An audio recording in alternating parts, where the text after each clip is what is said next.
సంధ్యాసమయం అరుగుమీద కూర్చుని ఉన్న నానమ్మ దగ్గరికి చిరాగ్గా వచ్చి కూర్చుంది మనవరాలు ఇందు.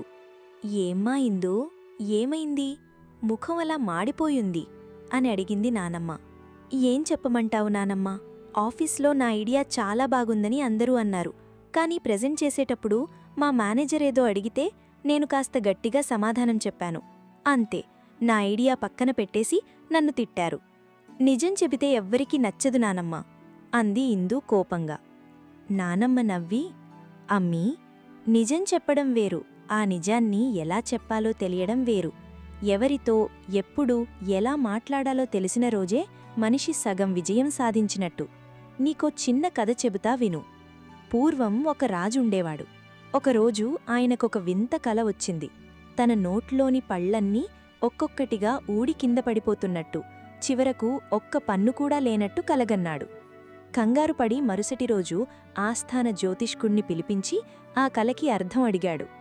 ఆ జ్యోతిష్కుడు లెక్కలు వేసి భయంగా, మహారాజా, చాలా ఘోరం జరగబోతోంది. మీ కళ్ల ముందే మీ బంధువులందరూ ఒక్కొక్కరుగా చనిపోతారు. చివరికి మీరొక్కరే మిగుల్తారు అన్నాడు. రాజుకి విపరీతమైన కోపం వచ్చింది. నన్నే శపిస్తావా? నా కళ్ల ముందే నా వాళ్లందరూ పోతారా అని ఆ జ్యోతిష్కుణ్ణి కారాగారంలో వేయమని ఆదేశించాడు. మరో తెలివైన జ్యోతిష్కుణ్ణి పిలిపించాడు రాజు.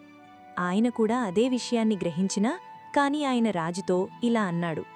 మహారాజా, అద్భుతం! మీ జాతకం చాలా గొప్పగా ఉంది. మీ వంశంలో అందరికంటే ఎక్కువ కాలం జీవించే అదృష్టం మీకే ఉంది. అంటే మీరు మీ కుటుంబ సభ్యులందరికంటే ఎక్కువ ఆయుష్షు కలిగి ఉంటారు అన్నాడు. రాజు చాలా సంతోషించి అతనికి బంగారు కానుకలిచ్చి పంపాడు. ఇందు ఆశ్చర్యంగా చూస్తుంటే నానమ్మ ఇలా వివరించింది. చూడు ఇందూ, ఇక్కడ ఇద్దరు జ్యోతిష్కులు చెప్పింది ఒకే నిజం. అందరూ చనిపోతారంటేనే కదా రాజు ఎక్కువ కాలం బ్రతుకుతాడు అని అర్థం. కాని మొదటి వ్యక్తి రాజు మనసు నొప్పించేలా, భయపెట్టేలా చెప్పాడు. రెండవ వ్యక్తి రాజుకి గౌరవమిచ్చేలా, సానుకూల దృక్పథంతో చెప్పాడు. ఆఫీస్లో నీకంటే పై అధికారి అడిగినప్పుడు సమాధానం సలహాలా ఉండాలి కాని సవాల్లా ఉండకూడదు. నీ ఐడియా గొప్పది కావచ్చు, కాని అది చెప్పేటప్పుడు నాదే కరెక్ట్ అనే అహంకారం నీ స్వరంలో ఉంటే వినేవాళ్లు నీ ఐడియాను కాదు, నీ అహంకారాన్ని చూస్తారు.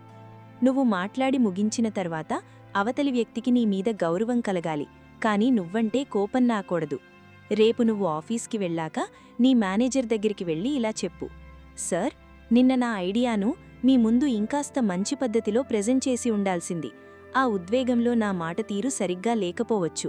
నా ఉద్దేశం టీం సక్సెస్ మాత్రమే.